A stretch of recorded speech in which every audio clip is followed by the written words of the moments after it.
And we are live. We are live. How exciting for us. Hello, Podfeet. How are you this fine evening? I'm doing fine. How are you, Steve? Good. And good timing, You are Alan. looking quite good, aren't you? Someone gave me a new light. And you look pretty good too. Yeah, we do. So check this out, guys. You look illuminated. Logitech just came out with the Logitech Litra Glow. And the risk of blinding you, I'm going to take it down and show it to you. This thing is really cool, and it's inexpensive. Uh-oh. Caught up something. Sorry about the view. There you go. Not quite what I was looking for. So this is the back of it. And so it's super light, and it's got an extendable leg thing here. Why is it not extending? Oh, I'm holding it wrong. So it's got an extendable thing, and it hooks onto your display like this. This is unreasonably wide. Like this clamp thing is wider than the Pro Display XDR, and that's the thickest monitor I've ever used. I'm not sure why it's so wide, and if you really work at it, you can actually make it wider. And I don't know, like maybe what brick wall you're they designed trying to it to sit on a CRT or something. Yeah, exactly. But by pushing it up, having it be able to go up and down, you can make the light be at a better angle for you, because this can rotate, and it can also go 360 degrees this way. And if you keep going rotate in the counterclockwise direction, you can actually unscrew it and mount it to a tripod. But it's just real nice, soft light. Let me turn it off so I don't blind you. But it's got a real nice diffuser on the front. Yes, it's USB-C powered. Unfortunately, they give you a USB-C to USB-A cable. I don't want USB. Don't stop giving me USB-A. But I even tried it on my iPad with USB-C, and it was enough to power it from that. So it's $60. Yeah, can't beat that. Yeah, so it's really inexpensive. Alan is reminding me that I have not done roll call, and I've actually, if you go to that link, it'll tell you that it's coming soon. But mine shipped pretty quickly anyway. Everybody's talking about this light, so they probably will go quickly. But it's kind of a nice light, and it doesn't give you that weird ring light glow on your eyes. It gives me this light, but. All right, Alan says it's time for roll call. We got Alan and Kevin and Franco, Carol and Jill and Ed, John and Mike and Rick and Sandy and Steve and Michael. And down here in the other scroll bar, we don't have Nuclear John. He's abandoned us. What happened to that guy? And we've got Rose and... Wait, I thought I saw Frank was in here. He was. Maybe he just popped in for a moment. Don't see him. Okay. Peter Myers. Is Peter Myers new? It says wave to say hi. Well, welcome, Peter. I don't see where Peter is, but I got a message. It says, good to see you, Peter Myers. Just joined. Oh, there he is. He's in the sidebar. Discord, yeah. Hello. Have you been here before? Your name sounds familiar to me. What is this? I have two Mars Edit main windows open. Uh-oh. Oh, that's what that is. Duh. They're in dark mode and they look funny to me. All right. I think I'm ready to start the show. What do you think? Now would be good. All right. And I mute you here. That mutes you. I'm supposed to mute you in Discord always and mute you with that. And I think that does it. There we go. All right. Here we go.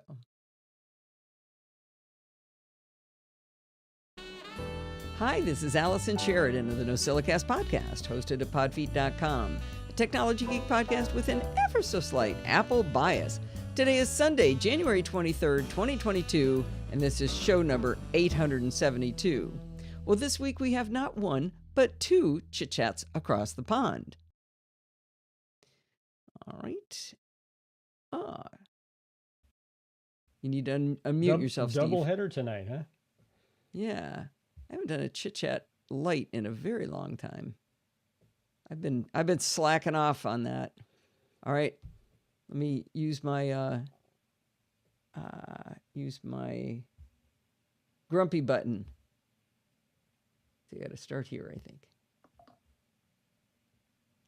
Copy link. Copy. Kaboom. Yep. I think it's going to be too confusing to me to have this in dark mode. I'm going back to light mode. All right. Everything's very... I can't tell which windows are which because they're dark. Specifically in with Mars Edit. Okay, so now I need to go to 712 first. Okay.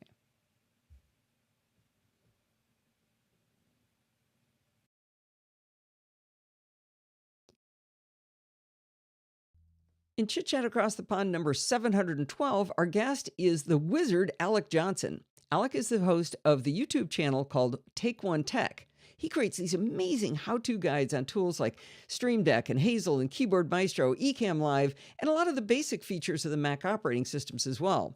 When I first found his video tutorials, I started devouring them because I was just learning so much. I asked Alec if he'd come on the show to talk about how he creates these amazing tutorials because they're unique in the style and the quality of the content. We talk about the gear he uses and, most importantly, his software setup that allows him to create 30-minute video tutorials, get this, in one take. Every one of his videos is in one take. And they're not long, rambling, messy things. They're tight. They're really, really tight and crisp and get right to the point. So even after learning how he automates with Keyboard Maestro and Stream Deck, I still think he's a wizard because he can create such smooth video tutorials with relatively few mistakes all in one take. Get this, in one take, he has created 100 videos in 100 days, and his next goal is 365 videos in 365 days. This is why I introduced him as the wizard Alec Johnson. Now, since he's a video guy, we decided to have him record the interview that we did for his YouTube channel as well. So if you'd rather watch instead of listen to it, you can do that. There's a few times in the conversation where he demonstrates a little bit of what he's describing, so there might be a small advantage to watching the video. As always, though, I made sure to keep adding color commentary to what I was watching so you won't miss anything in the audio. And of course, there's a link in the show notes to his YouTube channel and this interview in particular. Now, he described his physical setup during the interview, and it was still a little bit confusing even as he was showing it in the video, so I asked him to send a photo of it, which is also included below the video. Now, of course, you can get this interview on Chit Chat Across the Pond in your favorite podcatcher of choice. All right. I'm going to put a copy of his video set up in the the photo? The photo, yeah. In the show. I've got it handy if you want me to. I just got it. Okay. All right. Save and... Oh, maybe I should stop recording. Okay. So now we're going to go to 713.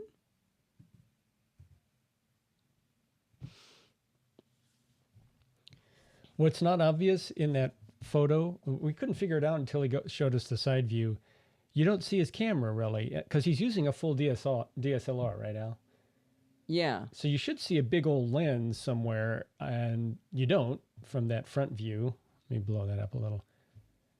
And the reason is he's got a semi-transparent mirror that's behind that top display. That's really a reflected display. And behind that reflected display with a kind of the purple box where you see a small version of him is the camera seeing through the partially reflected mirror. It's really cool. It's yeah, he did a little... After the photo, I was like, what? I'm still confused. So he did a little video for us where he actually walked around and showed us it at different angles and how it worked. It's like how this guy's a wizard. Some teleprompters use that technique often. Well, yeah, it is technically a teleprompter. Is that what he uses it for? It's not obvious there, but I guess that would be... It is a teleprompter. Okay. And he uses... So a teleprompter can be different things. It doesn't scroll words past, if that's what you mean by teleprompter. Yeah, that's what I meant. The technology is the same. It's got a screen that he can look at and be prompted. Okay. But he's actually driving the screen. Oh, the other thing that's interesting.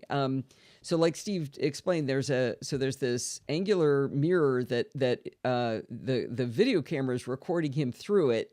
The light is coming through this mirror. It's actually going through it because it's transparent in this direction. Goes through to the lens of the camera.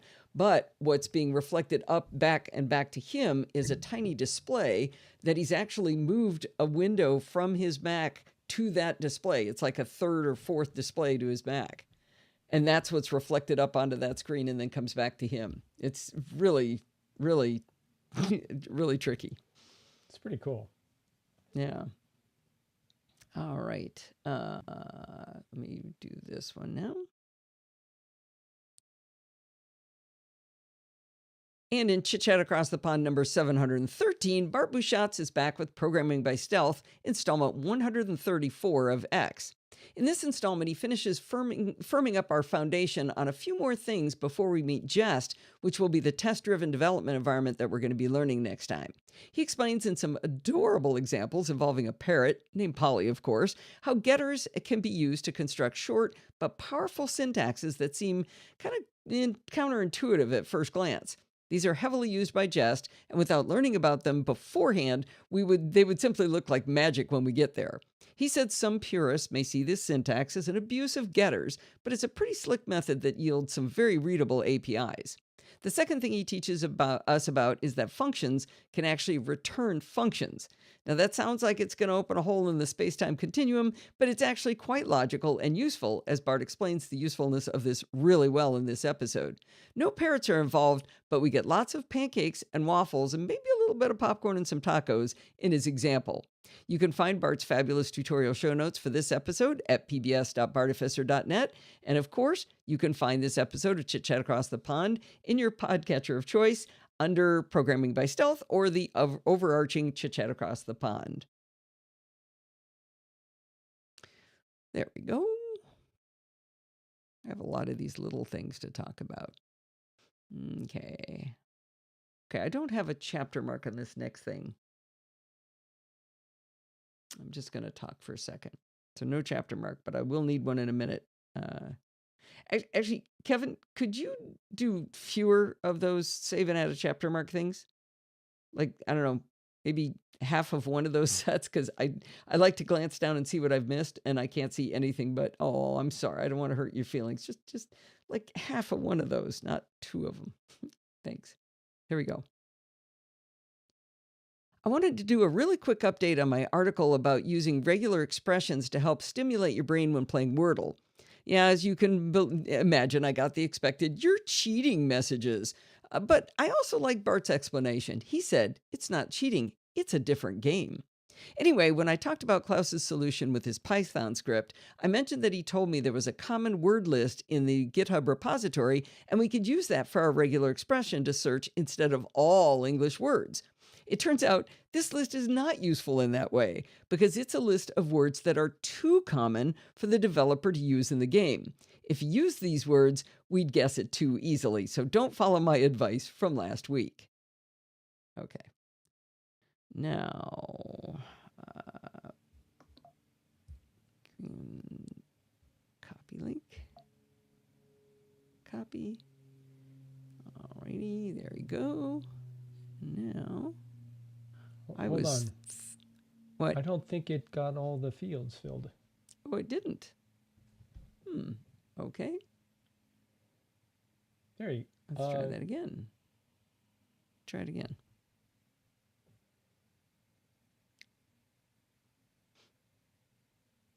I'm sure it wasn't Grumpy's fault.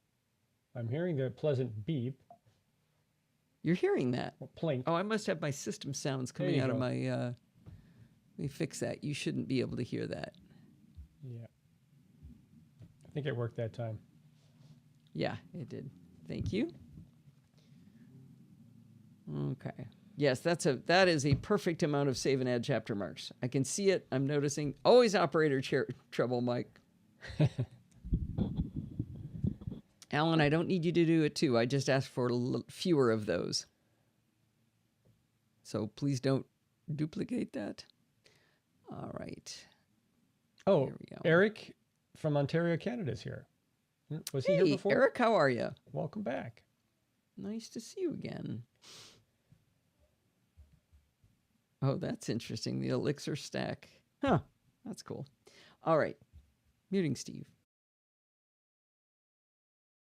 Speaking of Python, Dave Hamilton of the Just stuttering on the funniest things. Speaking of Python, Dave Hamilton of the Mac Geek Gab podcast bragged that his son Lucas had written a solver for Wordle in Python as well.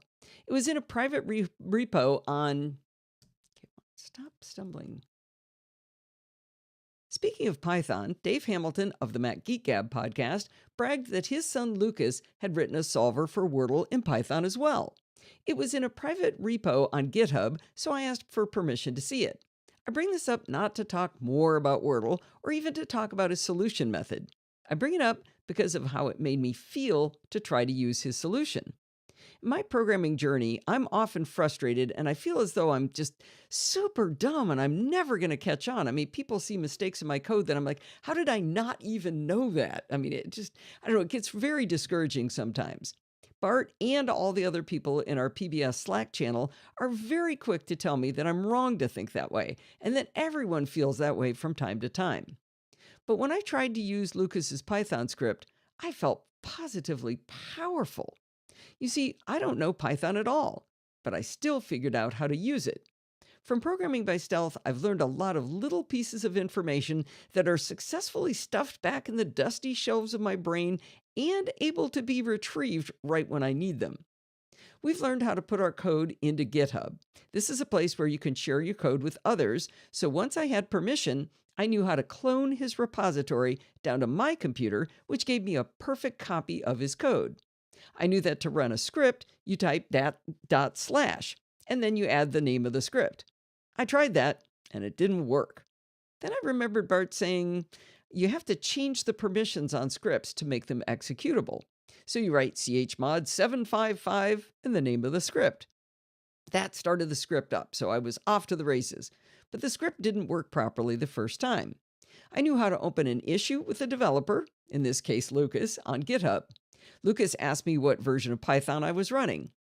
Let's see, how do I get that? I seem to remember something like putting the application name followed by -- version. That would answer the question. Sure enough, it found that I was running an old and busted version 2.7.18 of Python. Now, Apple ships Macs with programming languages like Python, but makes no effort whatsoever to keep them up to date. Their solution is that they're going to stop shipping the languages at all, and I wish they'd get on with that. Anyway, Lucas suggested I upgrade to Python 3. Okay, where do you get a programming language? Well, Bart taught us about a tool called Homebrew, where you can get all kinds of nifty command line open source tools. On a lark, I typed into the terminal brew space install space Python. In a few seconds, I had Python 3.9.10. Boom! Again, felt powerful. I even figured out that this method, while downloading the new version of Python, did not get rid of the old version of Python. So I had to call it by the name Python 3 instead of Python, and that would point me to the correct version. After that, a bug that Lucas had squashed, I was able to run his cool Python script to solve the Wordle puzzle. In the few times I've actually played Wordle, it's taken me 3 to 4 tries to win. With the help of Lucas's script, it still took me 3 tries. I went back to GitHub, I let Lucas know that his script was working, and then I closed the issue. Now, while playing the game of Wordle is great fun, learning to program has been even more fun. I was amazed at how much I had absorbed from programming by stealth and how comfortable I was with all these different tools. When I was a little girl, my mother said that if we asked my dad what time it was, he'd explain how to build a clock. She tried to convince him that we couldn't possibly understand all of what he was trying to explain to us, but my dad had a great answer. He said he thought of us as trying to pour wine into a wine bottle. Sure, a lot of it would spill on the outside, but some of it would get in. Well, Bart has been pouring a lot of wine over the last 130 plus lessons, and a lot more of it has gotten in than I ever realized. Now, shortly after I finished writing this up, Michael Westbay posted a wonderful story about programming by stealth in our Slack group that he gave me permission to share. Here's his story. Our son interviewed at an independent gaming company a few days ago. They asked him if he knew Git. to which he replied yes. Later in the interview, they mentioned that he'd have to issue pull requests on his work. He knew about push and pull, but this was the first time he'd heard the term pull request. I told him about programming by stealth and that there were about 10 episodes of Git, and one of them focused on pull requests in particular. I gave him the gist of it. You have to fork the project on GitHub, check it out on your workstation, make a branch, make the modifications, commit those, push them back to GitHub, then issue the pull request from the original repo. This was a little too much for him to handle all at once, so I sent him to the Programming by Stealth 119 and suggested we go through the process on one of my repositories for practice. He put it off for a couple of days, then last night he came to me and said he finally got it. He said that listening to the accompanying podcast was the most helpful because, quote, the dumb one asking the questions asked all the right questions. Now, Michael goes on to say, no offense intended on his part. I told him about the tagline, I'm the stooge who asks all the dumb questions, but I don't think he was familiar with the word stooge, so that was his attempt at quoting it. Personally, I find the show notes to be extremely helpful for looking things up quickly, but I've already heard the podcast. Our son doesn't like reading English stories, and that's how much of the notes are presented as a short story using an aspect of tech to solve a problem. It's not a transcript of the show. Instead, the audio podcast is an extension of the story with an additional character helping to make things more clear. Now, I don't think I've convinced him to become a new subscriber, but he does appreciate the stooge in the front row asking the dumb questions. Thank you, Podfeet, for asking them and helping tech be more accessible. Well, you got to know that I love this story so much because on the one hand, it shows how Bart's reach is helping so many people, but I also love it because it supports what Bart's always telling me. He tells me that playing that stooge who keeps asking questions from the front row of the class is actually valuable to other people. And now we can prove he's right. I am grinning from ear to ear. Thank you, Michael, for sharing that story. That is a good one. That Excellent. is wonderful. See, I just found something, found a little typo. Listing should be listening and stayed published and pushing it. That was nice. I like that. All right, where are we? AirPods? Yes. And this one's fun because I don't have to do as much of the work. Because we've got two audio things. All right. AirPods.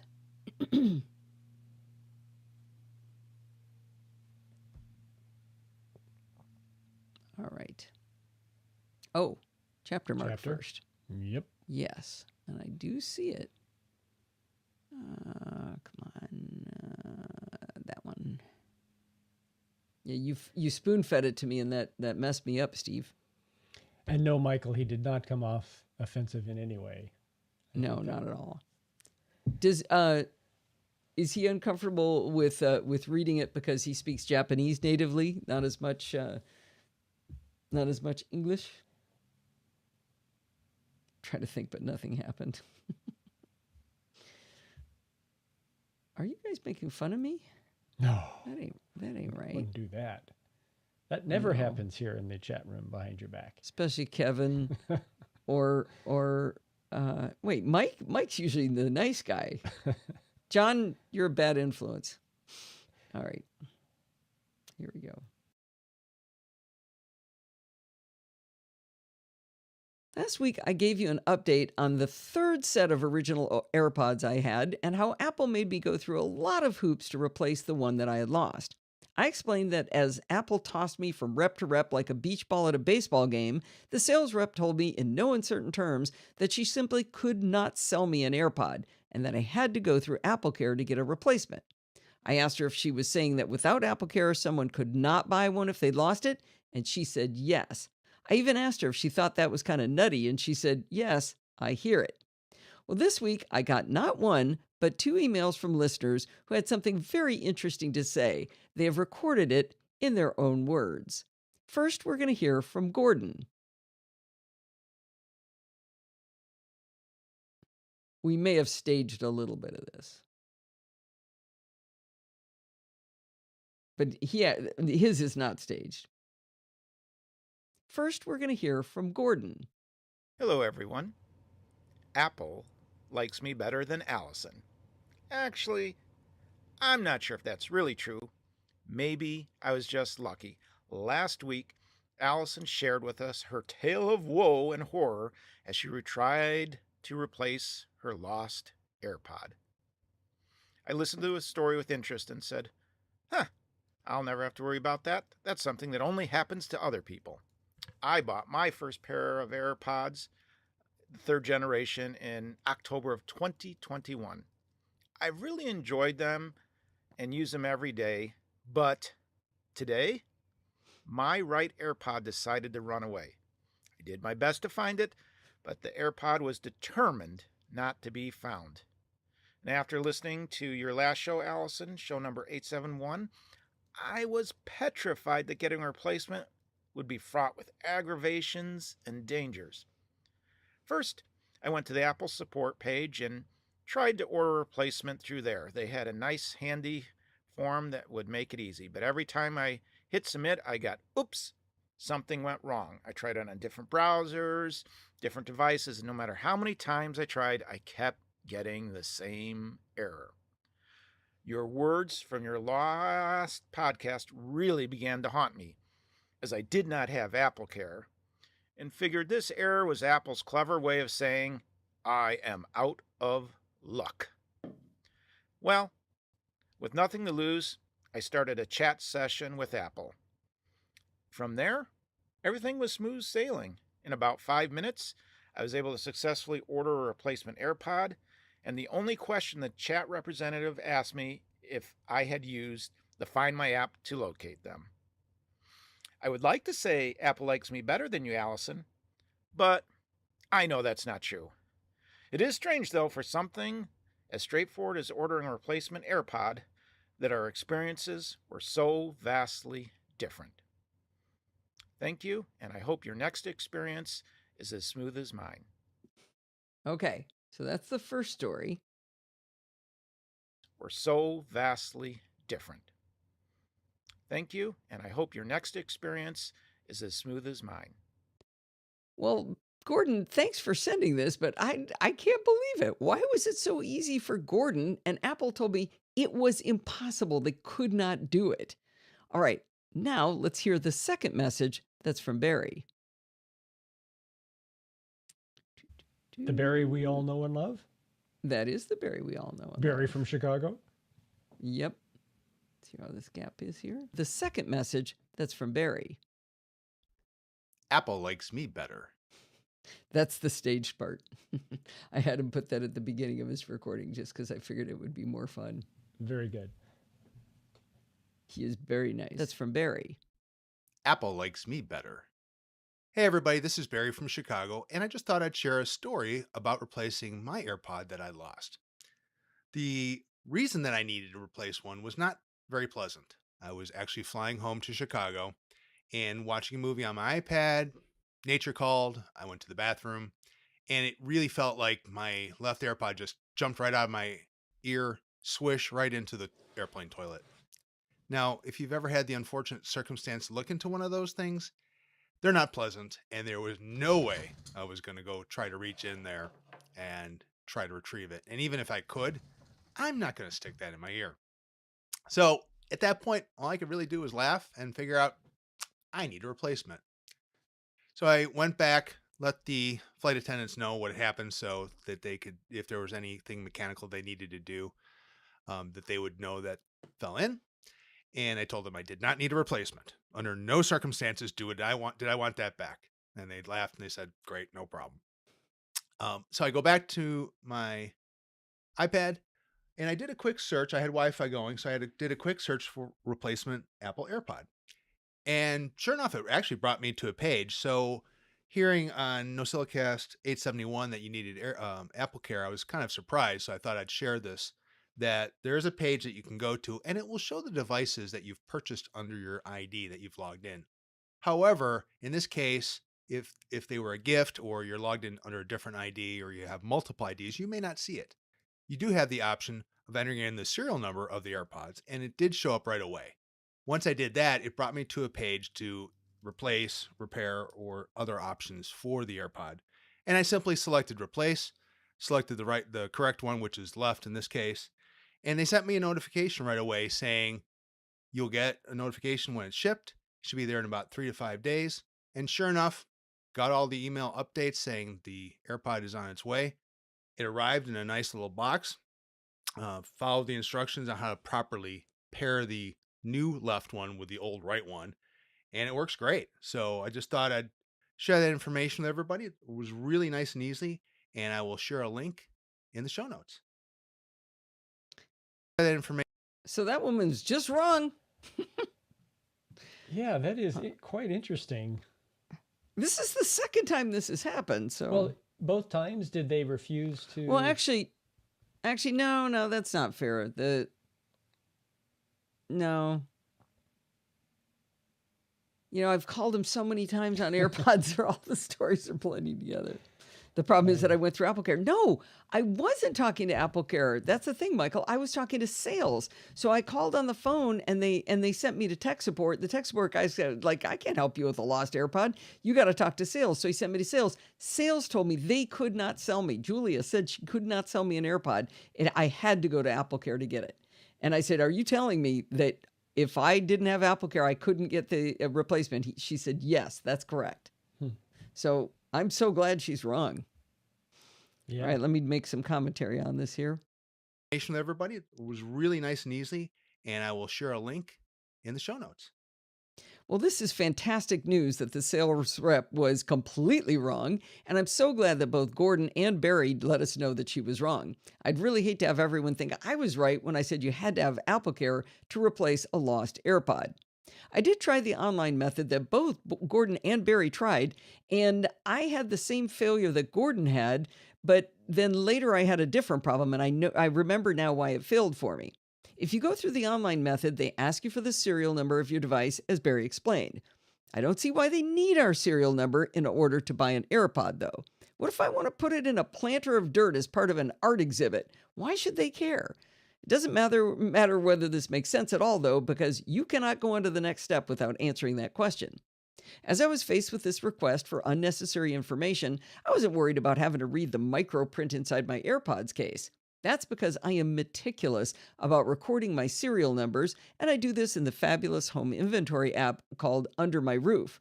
I opened Under My Roof, I searched for my AirPods, I found the serial number, and I entered it into Apple's service site. Unfortunately, I got an error saying that they'd already been replaced. I was confused, and that was why I procrastinated and eventually ended up on the phone with Apple. When I was telling you the story the last time, I had this niggling feeling that I was already on my third set of original AirPods, but I couldn't remember how there was a second pair in the plot.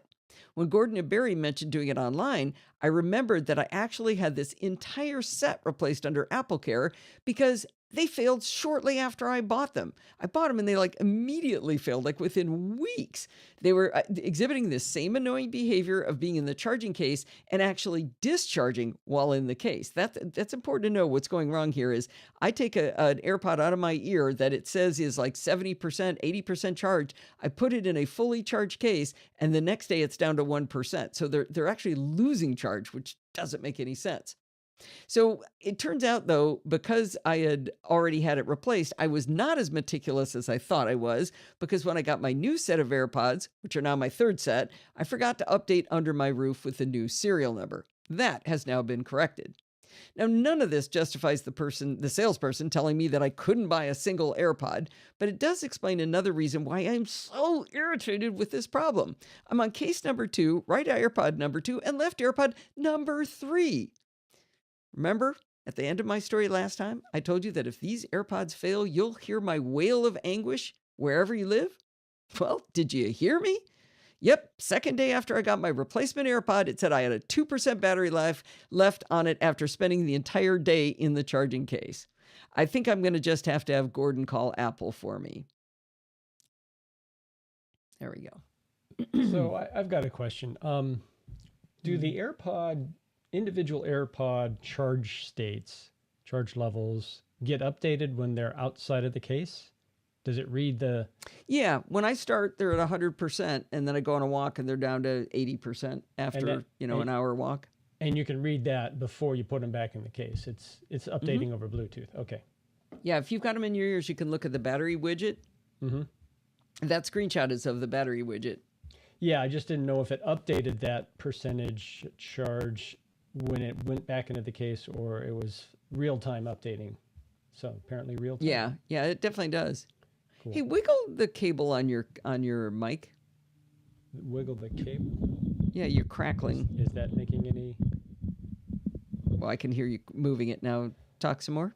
How about now? Testing. I think 1, the 2, crackle 3. went away. So, Talk more. Test 1, 2, 3. So I am seeing on Mimo that my of all the things that I'm streaming, I'm getting frame failures on my mic. What? That's the slowest Yeah. data rate of everything. Well, you it's are interesting. running on a USB interface. I know you make fun of me all the time for all the grief I have with my Apollo Solo, but it's faster. Yeah, which is Thunderbolt. Uh-huh. So But I it don't could think we need you to have a $600 mic interface. I don't think so. Yeah. It doesn't have. I mean, you're not recording my voice anyway. Well, Mimo Well, I Live guess is. Mimo is. Yeah. Yeah. That's interesting. But so it's probably not a cable. It's probably something else. I'm guessing. That's interesting. All right. I have a moment of truth here. That was 20 minutes. Mhm. And I need help for next week's show, so I may move that poor moment tripod out another week. Because if I'm at 20 minutes and I've got an hour of Bart, I think it just got cut yet again. Was it cut last week? Yeah, it's like 3 weeks old now. But Here's it's what not- it looks like, though, if you guys care. This is a tripod mount that is MagSafe. That's all it is. It's just got a little 1/4-20 screw hole, and you just take your phone. There we go. Pop it on there. Handy. Very portable. Yeah, you might need a Scarlett box, Jill. All right. Oh, I cut that, but I got to make sure I put it into next week's show. One moment, please. Local drafts 873, and I moved Kyle out a week too. Poor Kyle. You're gonna get to hear from Kyle Sheridan. Isn't that exciting? Terribly. I'm telling Kyle you didn't show enthusiasm for him being on the show. KP Sheridan. I started it with something along the lines of so your sister's been on a lot of times.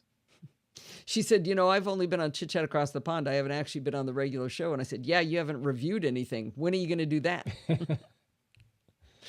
No good deed goes unpunished. He's talking about the Sofa Baton remote control. Which we ended up getting. Yeah, it's a universal remote. Think not nearly as good as a Harmony, but pretty cool anyway. Yeah. Just make the sofa move. No, but it's maybe, is it hard to get lost in the sofa is the question. About the same as harder than an Apple TV remote, but about the same as most normal remotes. Yeah. All right. Actually, I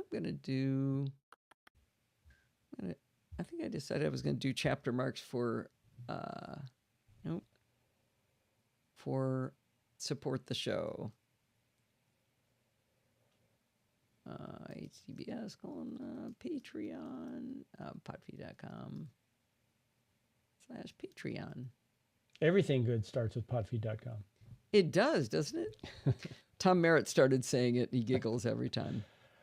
On his You need to DTNS, he said everything good starts with podfeed.com. Wow, that's some pretty good. You're getting some love there. Exactly. All right. This next ad is courtesy of Mr. Ed from the chat room. All right, Ed. Are you ever listening to the NosillaCast or Chit Chat Across the Pond Light or Programming by Stealth and thinking, wow, I sure get a lot out of this content. I really want to help contribute to the show to demonstrate the value I get? but somehow you forget to do it later when you're back in front of your computer? I know, it happens to the best of us. In fact, it happened to good friend of the show, Ed Tobias. He thought he already was a Patreon. Dang it. I wish they had called it patron and not Patreon.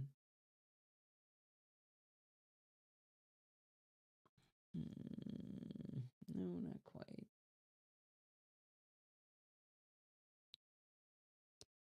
He thought he already was a patron, but it turned out he wasn't. Luckily, he realized this oversight and he went to podfeed.com/Patreon and he signed up to pledge an amount he felt was appropriate for the value he gets out of the show. If you've had this kind of oversight yourself, remember, it's never too late. Thanks, Ed, for your support of the Podfeet podcast. Did I actually just mispronounce Podfeet? Try that again. Thanks, Ed, for your support of the Podfeet. Good grief, I made the same fumble. Thanks, Ed, for your support of the Podfeet podcasts. I tried to accidentally not pay my property taxes once. Steve has the best property tax story of all time. Oh, I don't know. I don't want to get into that. Do you want? Can I tell it real Sure, quick? Go ahead. So, Steve paid our property taxes, and our property taxes, but the two payments were off by a penny. So let's say the first installment ended in 1 cent and the second was in 2 cents. Well, he accidentally paid 2 cents instead of 1 cent at the end of the true value. So $1 million and 1 cent. It was $1 million and 2 cents. Whichever, doesn't matter. So he pays one of them, but he pays a penny too much. They contact him, tell him he didn't pay the property taxes, and fine us for it because we paid too much. They didn't know what to do with that. Couldn't process it. But they did. They cashed the check and told him he didn't pay it and tried to fine us. It was the worst. That was the most number of calls I've had with the state of California, the franchise tax board, or not tax board. Who was it? I guess it was the property tax board. But oh man, that took a while to resolve. That was terrible. I just couldn't believe it. He was on the phone so many times. It was just awful. Just awful, awful, awful.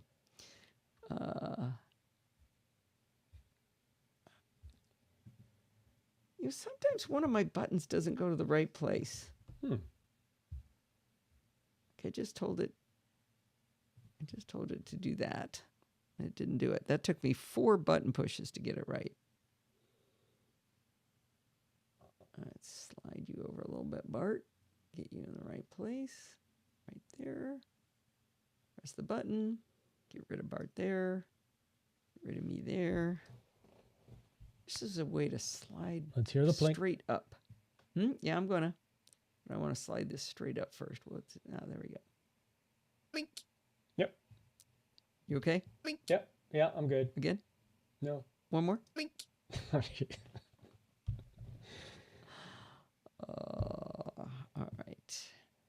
Chapter mark? Oh, there's an idea. Probably said that. Oh no, was he late? No, just about the same time I said it. Yeah, I saw yours first. Let's see. Oh, I got to go back to the live show. So that should be on. That button should be on there. That's not going right, but to the right. Button is not going to the right place. Talk about my Stream Deck. There we go. All right. Here are the sounds. Podfeet podcasts.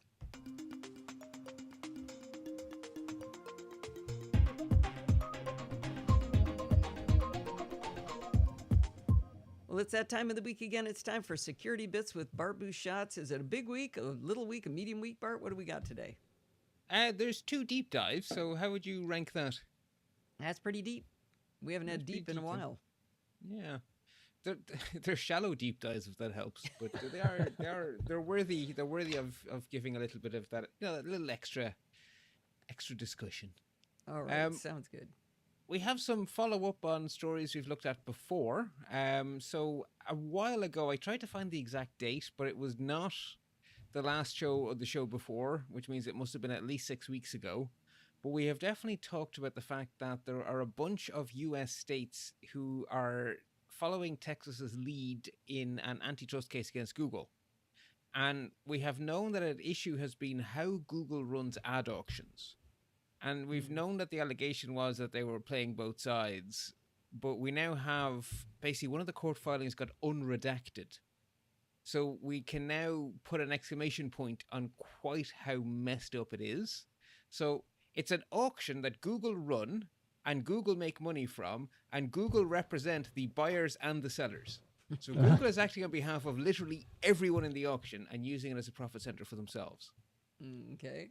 It is messed up like you wouldn't believe. So details in the Wired article. We talked last time about the HomeKit bug, where if you name your HomeKit device something with like 90,000 letters, it breaks iPhones. Well, Apple patched that a few days after we recorded. So iOS 15.2.1 fixed some bugs, but it also fixed that vulnerability. So that's, in programming by stealth, I'm always telling you that I am unable to be imaginative to think of what stupid things people would possibly enter into a field in my program. And it's like, you just picture Apple going, oh, come on, really? Why would you do that? Fine. Honestly, the only thing you can do is be defensive and don't deny list, allow list. I demand X and check for X and settle for nothing else. Okay. But you're still nice. You're like, okay, if you wrote the word 7 when I told you to write the number 7, I'll still let that because I know how to convert it for you. You're too nice. Well, that's true. So I will coerce the data, but at the end of my coercion, I will do a rigorous check, right? So if the coercion fails, that's the name for basically massaging the value into something you need. But the very, very last if statement, for want of a better term, is going to be a final check for the absolute assertion that you meet my specific requirements. I may have helped you get there, but that piece of data is going to be right. And that's the only way. Yeah. And that's a wonderful aspiration. And I'm a human being. I promise you can find functions I have written that do not properly validate their data. I know it. I don't know which ones they are, which is annoying, but I know they exist. Oh, okay. All right, I'm going to cut us off there. Yeah, so John, let's just take a look. You see all of these? See all of these links? If I was to take all of the links out of all of the blog posts, just start with security bits. Go find every one of those and put them into what's the main show notes. That's bananas. Look how many of them there are. I'd have to put all of those into the show notes. Doesn't make any sense. No response. Crickets. He likes bananas. Apparently. That's a good response. So next week we are going to be at Lindsay's house. So you will get a chance to see if this new lighting is going to help. One of the reasons I wanted to get these was to make us have the best light we can. The rooms we end up recording in are kind of dark, so we're hoping this will help our video. We think, I don't know if I told the audience, we think we have figured out why Lindsay's router has been messing up when we were there, and it has nothing to do with that broken cable. We're going to test our theory next week and see whether we're right. We think she might have been running out of IP addresses in the range. I think that deserves a little mini blog post, maybe a tiny tip. Well, we'll see. We got to go test the theory. Right. The clue was when Lindsay sent a screenshot of, I can tell when you come to our house, when she's at work, suddenly the Eero just fills her whole lock screen with another device joined your network, another device joined your network. Yeah. It's just scrolled off screen. We come with baggage in the form of IP addresses. Yeah, a little bit. All right, so let's see. What's this? Stay patched so you stay secure. Alrighty, let's cut that off about there. What is with all the bananas? You started it. I'm gonna start singing Banana Phone if you guys don't stop it. Have you guys heard Banana Phone? My Spotlight Index is broken. I can't believe this. I had that on my other Mac and I did a clean install and it's followed me here. I'm going to reboot. Maybe I'll fix it. I'm going to find Banana Phone. It is an epic. I'm on it. Nope, I'm going to get there first. Come on, not a. Stream 85 plus channels and Did you find it already? $5 a year Oh, yeah. with YouTube TV. What am I listening to? Here it is. Well, that's another great one. Copy. Here we go. That's whoops. That's weird. Oh well, I'm gonna stop doing it. Find the link to the I real put it in. thing. I did. Oh, It's in there. all right. I should delete what I wrote. Oh well. All right, here we go. Finishing up. Stop screwing around. Well, It's that's going to only- wind us up for this. Sorry. What, Steve? It only has 26 million views. Wow. All right, let's get Baby going. Shark has 10 billion views. Yeah, It is now the most listened to song. Ooh, the Badger song. I want to listen to that. Okay, I got to finish up here.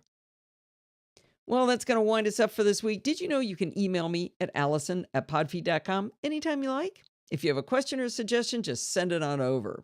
You can also follow me on Twitter @podfeed. Better yet, join our Slack community at podfeed.com/Slack, where you can talk to me and all of the other lovely NosillaCast castaways. Remember, everything good starts with podfeed.com. You can support the show at podfeed.com/Patreon, or you can use a one-time donation at podfeed.com/PayPal. And if you want to join in the fun of the live show, head on over to podfeed.com/live on Sunday nights at 5 p.m. Pacific time and join the friendly and enthusiastic NosillaCast castaways. Thanks for listening and stay subscribed. So, I did Kevin, a chapter mark for security bits. She doesn't do chapter marks for the outro, if that's what you're referring to. But she did do one. Oops. Sandy's out. Yeah, I don't do Security one bits for is the there. out, but yeah. All right. Have you probably not a lot of chapter marks this week. Let's do a count though. Okay. 1, 2, 3, 4, 5, 6. 1, 2, 3, 4, 5. Wait a minute. 1, 2, 3, 4, 5, 6. But you removed one, I thought. Oh, but did you add one? 2 security bits or 2 chit chats. PBS makes me feel strong. AirPods. Oh, I put one in for support the show. That's what it is. Okay. So 6 plus 1 minus 1. Yeah. Oh, come on. Sometimes the keystroke to go back to the beginning doesn't work. I want to check this link across the pond. In Chit Chat Across the Pond. Okay. I'll look at each one of these cuts. Why isn't it jumping to my cuts? Nope. Can't go to the cuts. Well, what is going on here?